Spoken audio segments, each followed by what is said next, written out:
வணக்கம் நண்பர்களே. இன்று நம்ம வீடியோவில் நம்ம வீட்டு தோட்டத்துல ரொம்ப சாதாரணமாயிருக்கும், ஆனா அதோட உண்மையான மதிப்பு நமக்கே தெரியாத ஒரு அற்புதமான செடி பற்றி தான் நாம் முழுமையாக பார்க்க போறோம். அதுதான் நம்ம செம்பருத்தி செடி. செம்பருத்தி ஒரு சாதாரண மலர் செடி இல்ல, இது ஆண்டு முழுக்க பூக்கும் எவர்கிரீன் செடி. சிவப்பு, மஞ்சள், இளஞ்சிவப்பு, வெள்ளை, இரட்டை இதழ், பெரிய அளவு மலர்கள் வரும் கலப்பு வகைகள், இப்படி எண்ணற்ற வகைகள் இந்த ஒரு செடிக்கே இருக்கு. குறிப்பாக சிவப்பு செம்பருத்தி நம்ம தமிழ் கலாச்சாரத்திலும் பூஜைகளிலும் மிக முக்கியமான இடம் பிடிச்சிருக்கு. வெள்ளை நிற செம்பருத்தி அரிதானது.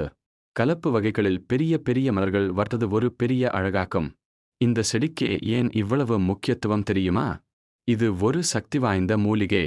இது இரத்த அழுத்தத்தை கட்டுப்படுத்தும், உடல் சூட்டை குறைக்கும், இரத்தத்திலிருந்து ஏராளமான நச்சுக்களை வெளியேற்றும், உடலின் நோய் எதிர்ப்பு சக்தியை அதிகரிக்கும், கல்லீரல் ஆரோக்கியத்துக்கு நல்ல ஆதரவாக இருக்கும், பெண்களுக்கான மாதவிடாய் கோளாறுகளையும் சரிசெய்ய உதவும். இது குழந்தைகள் முதல் பெரியவர்கள் வரை அனைவருக்கும் பயனுள்ளதாக இருக்கும். அடுத்தது இதோட அழகு பயன்கள். முடி உதிர்வு அதிகமாயிருந்தால் செம்பருத்தி தான் மிகச்சிறந்த இயற்கை தீர்வு. செம்பருத்தி பூவும் இலைகளும் முடி வளர்ச்சிக்கு இயற்கையான ஊட்டச்சத்து.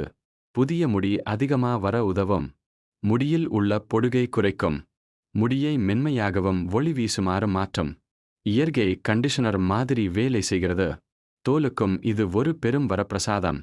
முகப்பருக்கள் குறையும், தோல் பளபளப்பாகும், முதியை தள்ளி போடும் தன்மை கூட இந்த செம்பருத்திக்கே இருக்கு. அடுத்து செம்பருத்தி மலரால் செய்யப்படும் பானம், செம்பருத்தி தேநீர். உலர்த்தப்பட்ட மலர்த்துளைகளால் செய்யப்படும் இந்த செம்பருத்தி தேநீர் சிவப்பு நிறத்துல அழகாயிருக்கும். இரத்த அழுத்தத்தை சரியாக்கும், எடை குறைக்க உதவும், உடலின் கொழுப்பு அளவை சமப்படுத்தும், உடல் சோர்வை குறைக்கும். இதனாலேயே இத்தனை நாடுகளிலேயே இந்த பானத்துக்கு பெரிய வரவேற்பு இருக்கு. இப்போ செம்பருத்தி செடியை எப்படி வளர்க்கணும்னு பாருங்க, ரொம்ப எளிது. சாதாரண தோட்டம் மண் 40%, தேங்காய் தோலின் தூள் 30%, உரமிட்ட மண் 20%, மணல் 10%. இந்த கலவை போதுமானது. 2 நாட்களுக்கு ஒரு தடவை தண்ணீர் ஊற்றினாலே போதும். மண் எப்போதும் நனைந்தபடியே இருக்கக்கூடாது. நேரடி வெயில் நாளுக்கு 5 முதல் 6 மணி நேரம் கிடைக்கணும். 15 நாட்களுக்கு ஒருமுறை கடல் பாசி கலவையும் கொடுத்தீங்கன்னா பூக்கள் அதிகமா வரும். மொட்டு விழுந்து போகுது என்றால் வெயில் அதிகரிக்கணும்.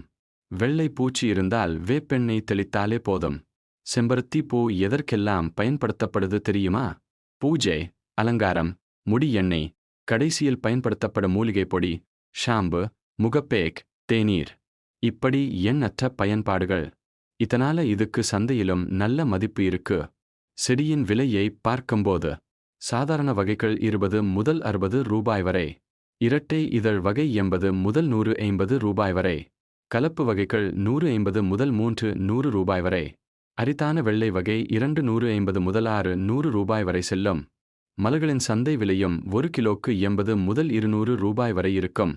இதிலிருந்து செய்யப்படும் பொருட்கள் செம்பருத்தி பொடி, செம்பருத்தி எண்ணெய், செம்பருத்தி ஷாம்பு, செம்பருத்தி தேநீர், இவை எல்லாவற்றுக்கும் அதிகமான சந்தை தேவை இருக்கு. வீட்டிலேயே சிறிய அளவிலான தொழில் ஆரம்பிக்க கூட இது ஒரு அருமையான வாய்ப்பு. இதோ நண்பர்களே, ஒரு செம்பருத்தி செடி வீட்டில் இருந்தாலே ஆரோக்கியம், அழகு, மருத்துவம், தொழில் வாய்ப்பு எல்லாத்தையும் ஒரே நேரத்தில் தரக்கூடிய ஒரு அற்புதமான செடி. இந்த வீடியோ உங்களுக்கு பயனுள்ளதாக இருந்திருந்தால் விருப்பம் கொடுங்க. பயனுள்ளதுன்னு தோணிச்சா பகிருங்கள். மேலும் இப்படிப்பட்ட தகவல்களுக்கு நம்ம